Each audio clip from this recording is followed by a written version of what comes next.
Islam melarang, kita dilarang oleh Nabi kita tidur menjelang maghrib, betul?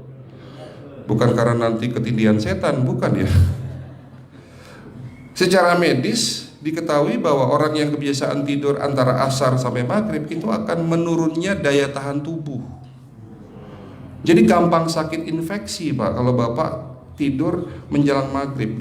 Kalau sekali lagi setelah sholat subuh gampang pikun, aliran darah ke otak itu tersumbat, ya, jadi stroke penyakitnya.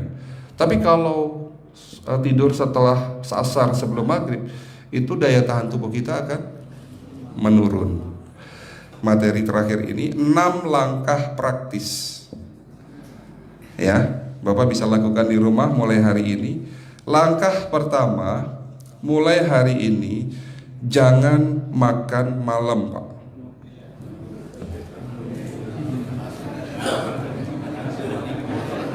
Ya, ala bisa karena biasa. Memang awalnya sulit, yang sudah kebiasaan makan malam itu sulit. Alasannya nanti nggak bisa tidur dok, betul ya? Nanti perutnya kembung, mual dan sebagainya. Itu karena kebiasaan. Dulu pun saya begitu. Tapi kalau sekali-sekali boleh Pak.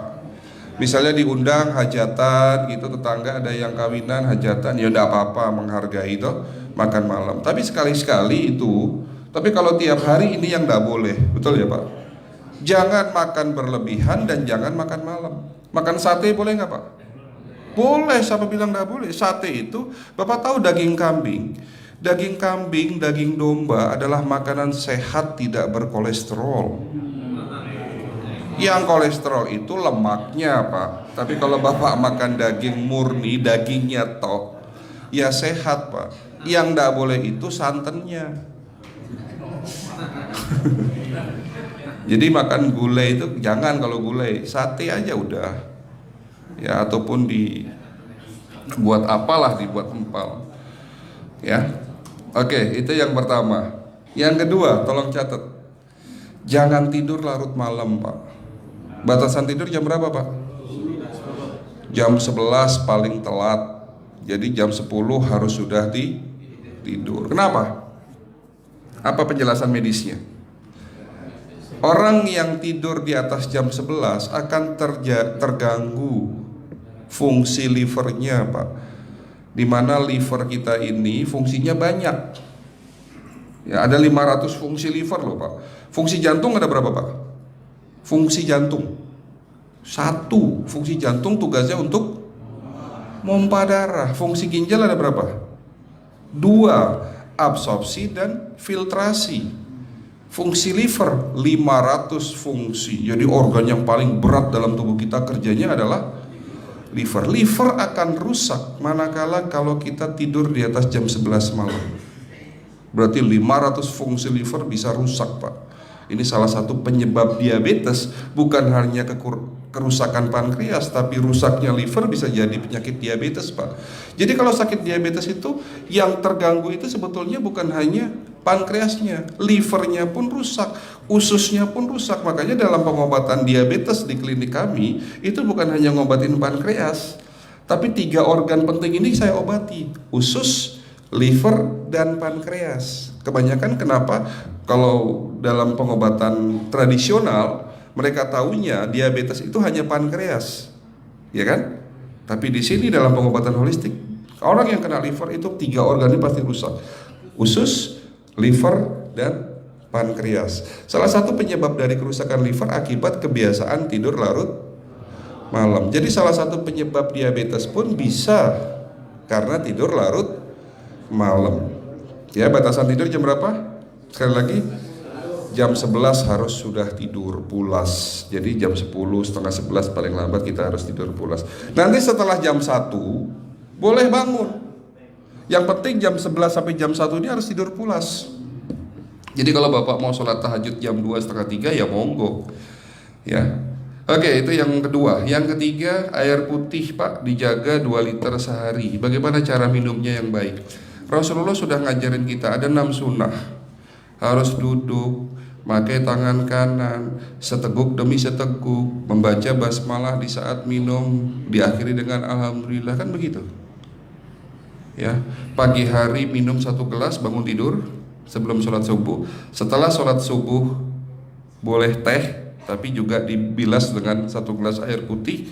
Sebelum mandi nanti Pak, minum air hangat. Kalau Bapak mandinya pakai air dingin boleh, tapi sebelum mandi minum air hangat, biar tubuh kita ini jangan terlalu dingin di saat kita kena air dingin. Sampai maghrib pastikan 2 liter sudah masuk dalam tubuh kita. Malam mau tidur, tolong perhatikan Ibu ya, malam mau tidur jangan banyak-banyak minum. Nggak boleh minum malam itu segelas sampai 2 gelas mau tidur, cukup seteguk 2 teguk saja. Karena kalau sampai kita minum mau tidur 1 gelas besar, ginjalnya malah rusak Pak. Ya. Oke, itu yang ketiga. Yang keempat, puasa. Lakukan puasa secara rutin, insya Allah kita sehat. Nah, untuk penjelasan atau materi puasa nanti bisa hubungin staf saya. Nanti di bulan Ramadan tahun ini, kalau memang masih ada slot 1 sampai hari ke-20, saya bisa mengisi manasik kesehatan yang berkaitan dengan manfaat puasa untuk kesehatan. Insya Allah kalau memang masih ada slot waktunya, karena kita di bulan Ramadan hanya 20 hari kita mengisi manasik. Ya.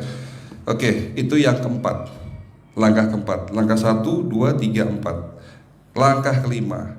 Nah, sebelum saya menjawab yang kelima, saya ingin membacakan sebuah sabda Rasulullah. Rasulullah bersabda, di dalam tubuhmu ada segumpal daging. Jika segumpal daging itu sakit, akan sakitlah seluruh tubuhmu. Dan jika segumpal daging itu rusak, akan rusaklah seluruh tubuhmu. Apa itu segumpal daging? Segumpal daging itu adalah hati. Tapi ternyata yang dimaksud Rasulullah itu bukan liver Pak. Yang dimaksud Rasulullah adalah hati kita, roh kita, jiwa kita, perasaan kita. Kalau hati kita rusak, kita banyak penyakit hati, iri, dengki, sombong, takabur dan sebagainya. Penyakit fisik akan muncul dalam tubuh kita. Ya, tidak ada orang stres itu sehat, betul tidak Pak? Tidak ada orang yang suka marah-marah itu sehat, betul tidak? Bahkan Rasulullah mengajar senyum adalah ibadah. Senangkan orang lain, permudah urusan orang lain, insya Allah kita sehat. Ya, jadi itu langkah ke-5. Langkah 1 sampai langkah ke-5 sifatnya individual, Bapak bisa lakukan sendiri di rumah. Tapi langkah ke-6 ini butuh bantuan pihak dokter atau rumah sakit. Kira-kira langkah ke-6 apa Pak? Lakukan pemeriksaan sebelum sakit. Jadi periksa itu jangan nunggu sakit baru periksa. Jangan seperti kayak Bu Ustazah tadi, diajak periksa, jawabannya takut ketahuan penyakitnya. Setelah stroke baru datang ke klinik untuk minta diperiksa. Kalau sudah stroke susah nggak nyembuhinnya Pak? Kata kayak beliau nih, sudah 2 tahun tidak sembuh-sembuh karena sudah terlanjur stroke. Tapi kalau beliau melakukan general check up, mohon maaf ya Pak, kalau beliau melakukan general check up rutin, insya Allah tidak akan kena stroke, karena sebelum stroke sudah diobati dulu. Karena stroke ini bisa kita lihat dalam scanning dengan alat yang saya punya, insya Allah kelihatan ini. Oh ini sudah mulai ada tanda-tanda mau penyumbatan, buru-buru diobati. Memang takut Pak, tapi pesan saya jangan takut. Ya, lakukan pemeriksaan supaya kita tahu, supaya kita kenal. Gitu ya Pak. Jadi kira-kira di jemaah ini ada enggak yang mau saya ajak periksa kita semua? Pesan terakhir dari saya, lakukan pemeriksaan sebelum terlambat.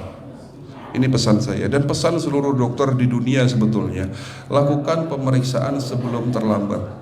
Ya, karena dengan kita melakukan pemeriksaan kita akan kenal tubuh kita. Kalau sudah kenal kita akan sayang sama tubuh kita. Betul Pak? Ada pepatah mengatakan tidak kenal tidak sayang. Cukup sekian dari saya. Mohon maaf kalau penyampaian kami kurang baik. Akhirul kalam, wabillahi taufiq wal hidayah. Wassalamualaikum warahmatullahi wabarakatuh.